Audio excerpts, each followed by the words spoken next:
السلام علیکم ورحمۃ اللہ وبرکاتہ۔ الحمدللہ کفا وسلام علی عبادہ الذین اصطفیٰ، اما بعد۔ محترم ناظرین کرام، آسان درس قرآن کے اندر آج 17ویں پارے کا 9واں رکوع ہے، جس کے اندر 12 آیتیں ہیں۔ سورہ حج سورہ نمبر 22 میں آیت نمبر 11 سے آیت نمبر 22 تک۔ اعوذ باللہ من الشیطان الرجیم، بسم اللہ الرحمن الرحیم۔ ومن الناس من یعبد اللہ علی حرف فإن أصابه خير اطمأن به وإن أصابته فتنة انقلب على وجهه خسر الدنيا والآخرة ذلك هو الخسران المبين۔ اور لوگوں میں سے وہ منافق شخص بھی ہے جو ایک کنارے پر رہ کر اللہ کی عبادت کرتا ہے، اگر اسے کوئی فائدہ ہوتا ہے تو اسلام سے مطمئن ہو جاتا ہے، اور اگر کوئی مصیبت آتی ہے تو منہ موڑ کر کفر کی طرف واپس چلا جاتا ہے۔ اس کا دنیا میں بھی نقصان ہے اور آخرت میں بھی اس کا نقصان ہے، یہی تو کھلا ہوا نقصان ہے۔ يدعو من دون اللہ ما لا يضره ولا ينفعه ذلك هو الضلال البعید۔ وہ منافق تو اللہ کو چھوڑ کر اسے پکارتا ہے جو نہ اسے کوئی نقصان پہنچا سکتا ہے اور نہ کوئی فائدہ دے سکتا ہے، یہ گمراہی کی انتہا ہے، یعنی گھٹیا درجے کی گمراہی ہے۔ یدعو لمن ضرہ اقرب من نفعہ لبئس المولا ولبئس العشیر۔ وہ منافق اس کو پکارتا ہے جس کا نقصان اس کے فائدے سے زیادہ نزدیک ہے، بہت برا ہے اس کی مدد کرنے والا اور بہت برا ہے اس کا ساتھی۔ ان اللہ يدخل الذین آمنوا وعملوا الصالحات جنات تجری من تحتها الانہار ان اللہ یفعل ما یرید۔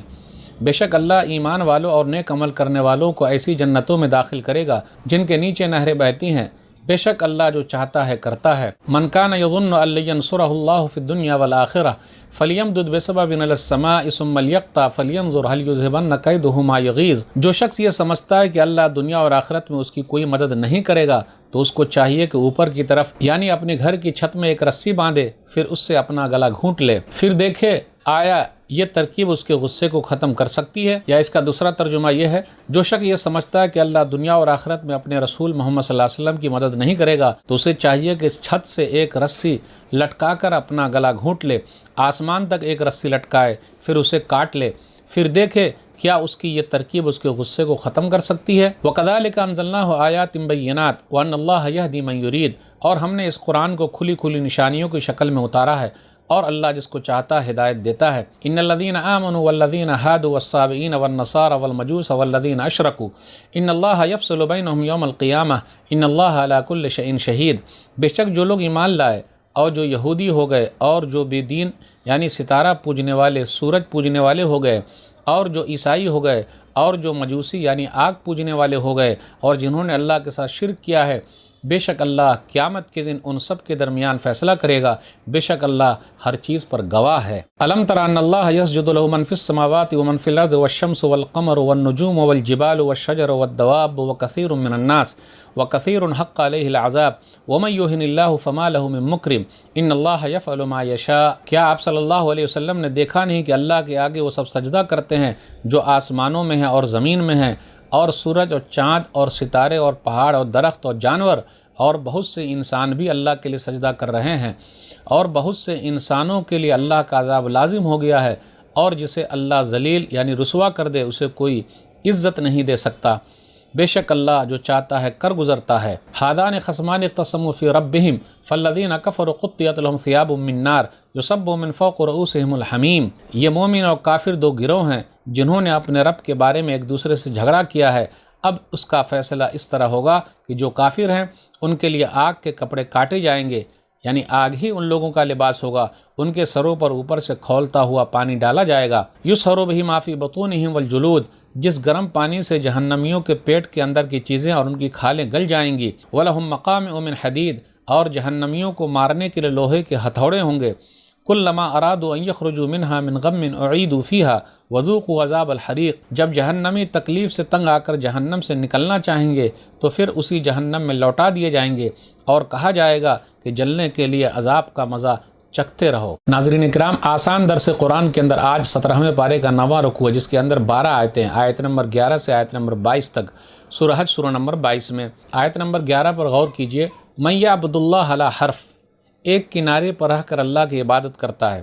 حرف مانے کنارہ، تو اس سے مراد منافق ہے، یعنی دین کے بارے میں شک میں ہے، اس کو کبھی استقامت جماع نصیب نہیں ہوتا، جیسی نیت ہوتی ہے وہی حساب سے اس کو فائدہ حاصل ہوتا ہے۔ اگر دنیاوی فائدے کے لیے وہ اسلام قبول کیا ہے تو فائدہ اگر حاصل ہوا تو ٹھیک، اور اگر فائدہ حاصل نہیں ہوا تو وہ پھر کیا کرتا ہے، اسلام کو چھوڑ دیتا ہے، کفر کی طرف چلا آتا ہے۔ اس کے مقابلے میں جو پکے مسلمان ہیں وہ ہر حالت میں ڈٹے ہوئے ہیں، اگر تکلیف آئے تو صبر کرتے ہیں، اور اگر اللہ تعالیٰ دیتا ہے تو شکر کرتے ہیں۔ اس لیے میرے بھائیوں، اپنی زندگی میں دو ہی چیز ہے، تکلیف آئے تو صبر، اللہ دے تو شکر۔ جس نے بھی اپنی زندگی میں یہ دو چیز اپنا لیا ہے وہ سب سے بڑا کامیاب ہے۔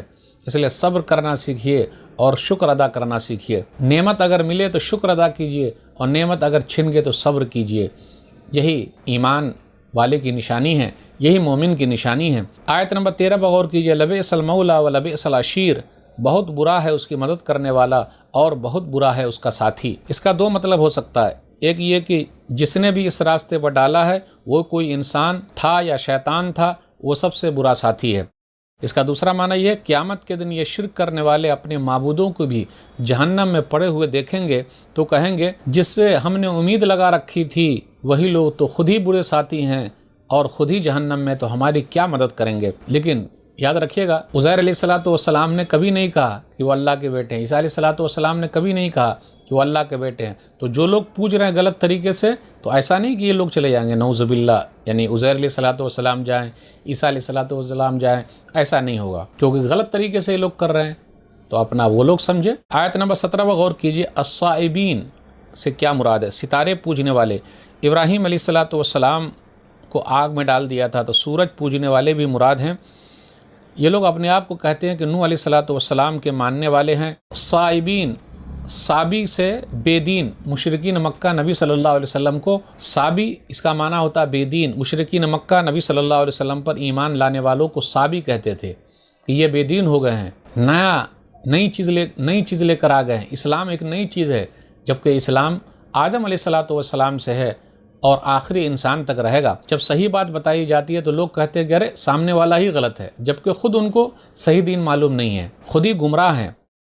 پھر اسی طریقے سے المجوس، آگ پوجنے والے۔ آگ پوجنے والے کے یہاں یہ ہے کہ نیکی اور برائی کے پیدا کرنے والے الگ الگ خدا ہیں ان کے نزدیک۔ نیکی کا پیدا کرنے والا یزدان ہے اور برائی کا پیدا کرنے والا اہرمن ہے۔ ان کے یہاں کتابوں کا نام ہے للہ نوستہ۔ تو یہ آگ پوجنے والے لوگ ہیں جو دنیا میں پائے جاتے ہیں۔ آیت نمبر 18 پر غور کیجیے، وَمَن يُهِنِ اللَّهُ فَمَا لَهُ مِن مُكْرِمٍ، اللہ جس کو بے عزت کر دے، دنیا کی کوئی طاقت اس کو عزت نہیں دے سکتی ہے۔ یاد رکھیے گا، عزت دینے والا اللہ، بے عزت کرنے والا اللہ۔ پوری دنیا کے لوگ مل کر بے عزت کرنا چاہیں، بے عزت نہیں کر سکتے۔ پوری دنیا کے لوگ مل کر کسی کو عزت دینا چاہیں، نہیں دے سکتے ہیں۔ اس لیے گھبرائیے گا نہیں، کہیں بھی کس طریقے سے بھی اگر کوئی بے عزتی کرنا چاہتا ہے، جب تک اللہ نہ چاہے کچھ نہیں ہو سکتا۔ اور یاد رکھیے گا، بہت سارے ایسے لوگ تھے جو ظاہری طور پر عزت والے سمجھے جاتے تھے، لیکن ان کے کالے کرتوت تھے، تو اللہ تعالیٰ نے ان کو بے عزت کر دیا، چاہے وہ جس دنیا میں ہو، سیاست کی دنیا میں ہو، فلمی دنیا میں ہو، کہیں بھی ہو، اللہ نے اس کو بے عزت کر دیا۔ تو پانی جب سر سے اونچا ہو جاتا ہے تو اللہ تعالیٰ بے عزت کر دیتا ہے۔ ظلم چلتا نہیں زیادہ دنوں تک۔ اس کے بعد کافروں کے لیے آیا ہے کہ جن لوگوں نے کفر کیا تو ان کے لیے آگ کا ہی لباس ہے، پورا آگ ہی لباس کے طور پر ان کو پہنا دیا جائے گا، اور لوہے کے ہتھوڑے سے ان کو مارا جائے گا۔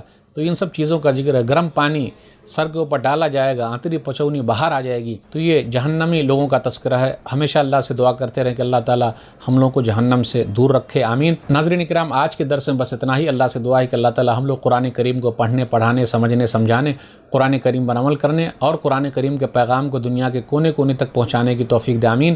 والسلام علیکم ورحمۃ اللہ وبرکاتہ۔